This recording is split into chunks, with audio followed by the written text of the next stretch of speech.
Magandang araw mga kaibigan.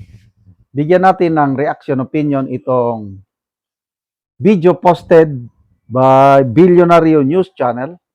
Pahayag ito ni Attorney Jesus Falses sa programang Spox.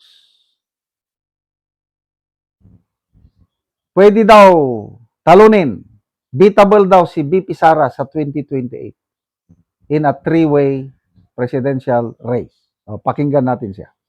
Said na beatable si Sara in a one-on-one fight. But it's impossible to be one-on-one fight. What do you think? What is your take on it?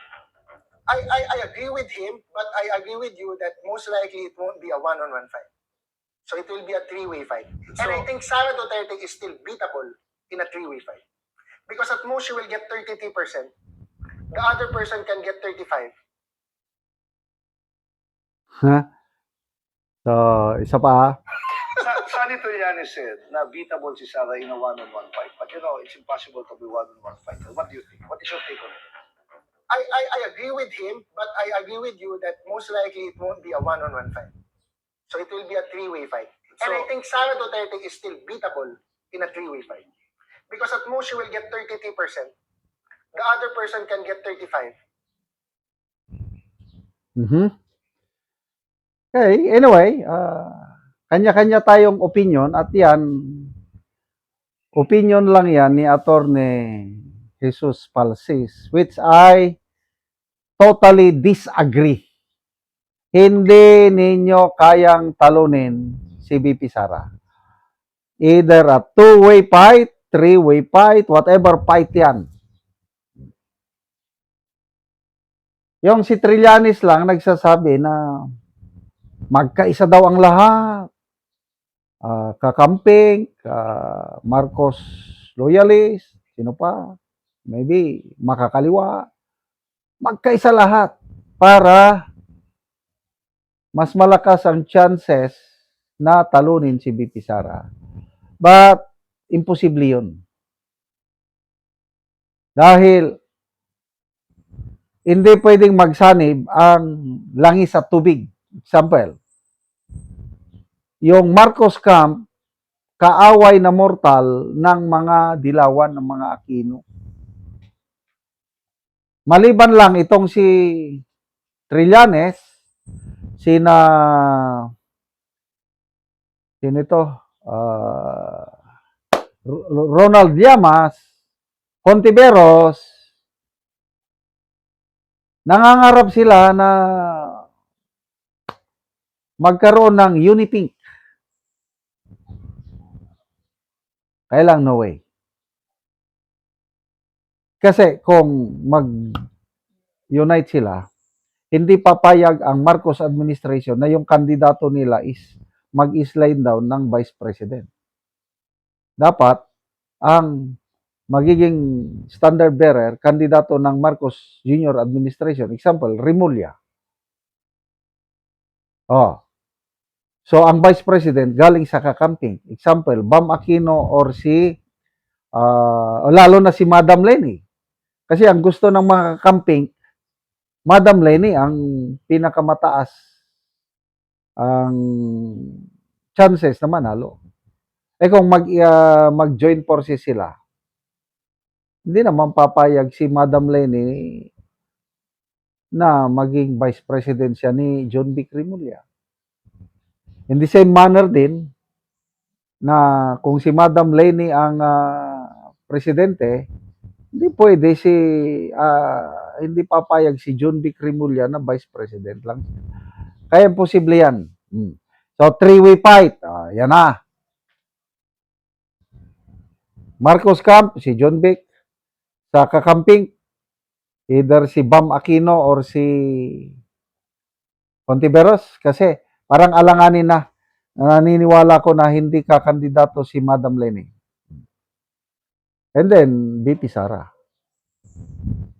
Yung makakaliwa.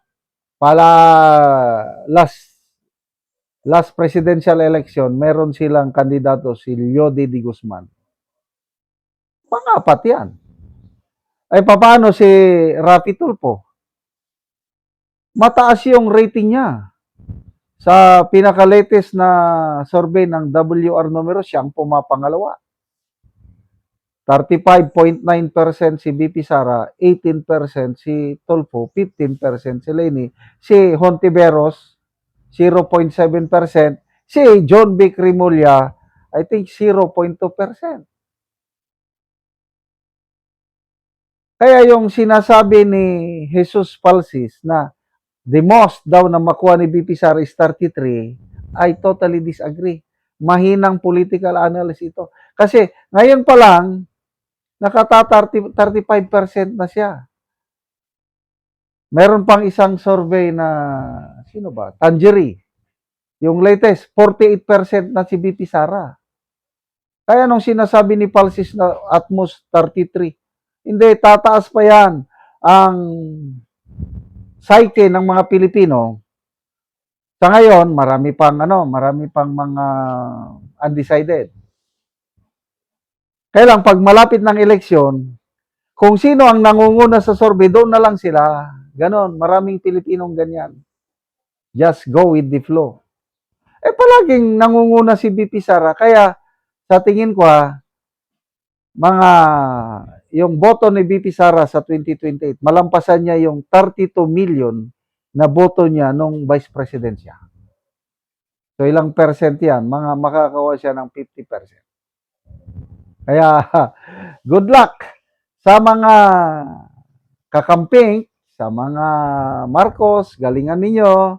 Yung mga gustong mag-impeach kay BP Sara, galingan ninyo dahil nag-warning na si BP Sara na pag hindi nyo ako natanggal through impeachment, at maging presidente ako, hindi ko kayo patatawarin, hindi ko kayo sasantuhin. May kalalagyan kayo. Ganyan din ang pronouncement ni Congressman Edgar Erese. Pag nagpresidente si BP Sara sa 2028, dalawa lang ang senaryo mangyayari sa mga Marcos and his allies. Ano yon? Either makulong or mag-exile. Kaya I'm sure maraming maleta boys dyan na meron na silang passport na iba para pag nanalo na, sibat na sila. Salamat mga kaibigan sa inyong pagsubaybay sa channel na ito. Nakakatulong kayo ng malaki sa Tribong Talandig ng Bukidnon dahil ang sweldo natin sa channel na ito is pantulong po sa tribo. Namimigay tayo ng libreng yero at pako para makapagpatayo naman sila ng mas maayos na tirahan. Kaya panoorin nyo ang video na ito. Nako dire sa balay sa tagaan ng Pugyero. So muna ni ang ilang balay, ang atop trapal lang gid in taon. Na naggigisi-gisi na. So muna ni ang ilang gipuy-an. So kini ang ilang pagpuyo, diri lang gid sila makatulog. Sa kuan lang. Kung muulan, so gatulo na gyud. So muna ni trapal lang in taon. Og muna ni ang ngero nga among gihatag, so makaatop na ni karon. Salamat sa kondyot. Salamat kay natagaan gyud mi among iatop kay lima ka among atop nga trapal nga buslot. Ingatag og panalangin sa Ginoo nga madugangan pa ang uban nga nakinahanglan. So mag-atop na karon.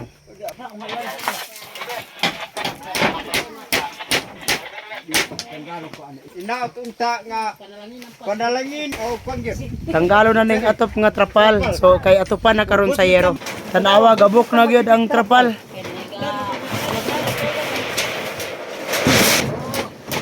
Sakto ra gyud sa lagi si ano.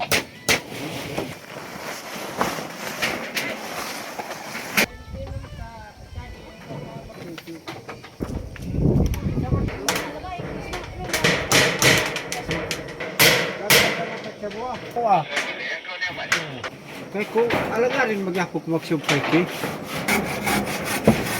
Og karon nakaatop na gyud, so na ilisa na gyud tong dautan nga trapal nga buslot na. Salamat sa Ginoo gyud nga napulihan ang akong atop nga trapal nga napulihan na gid og siyen. Salamat sa nagtabang.